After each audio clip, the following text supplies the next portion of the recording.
Hi, today's video is a very special back to school edition. And yes, I cannot believe we are already back to school. So today I'm going to talk about the benefits of a Dependent Care FSA or a DCFSA and why it's been a great benefit for my large family for more than a decade. So I have 5 kids of my own. Yes, you heard me right, 5, ranging in age from 12 years old all the way down to 1. And as a working mom, I know firsthand the financial burden of paying for childcare. So I have some startling facts for you. According to a recent Care.com survey, 2/3 of parents spend 20% or more of their household income on childcare every year. 2/3 of parents spend 20% or more of their household income on childcare. And almost 9 out of 10 parents spend at least 10% or more of their annual household income on childcare.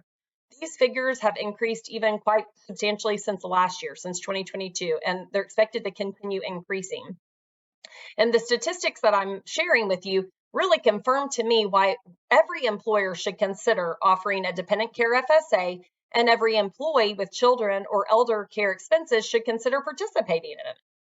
So a Dependent Care FSA is a type of flexible spending account that allows an account holder to set aside up to $5,000 a year using pre-tax money from their paycheck, and families can then use those funds to cover qualifying expenses for their eligible dependents.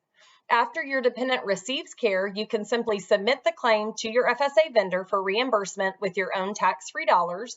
And a lot of the FSA vendors offer things like a mobile app to make it extremely easy when you're submitting your claims and make it very timely for you to get your reimbursement back from your funds.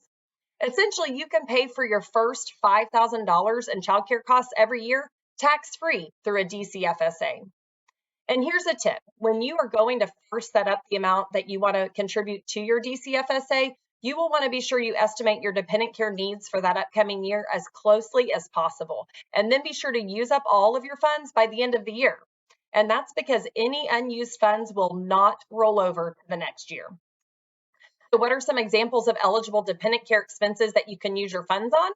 Well, any childcare or adult dependent care expense that is necessary to allow you and your spouse, if you're married, to work, look for work, or attend full-time school. And here are some examples: childcare, preschool, before or after school programs like extended care, sick child care, day camp, au pair, nanny, nursery school, even babysitting, as long as the babysitting you're using is so that you may work or look for work or attend full-time school, and the person who's doing the babysitting is not a tax dependent of yours.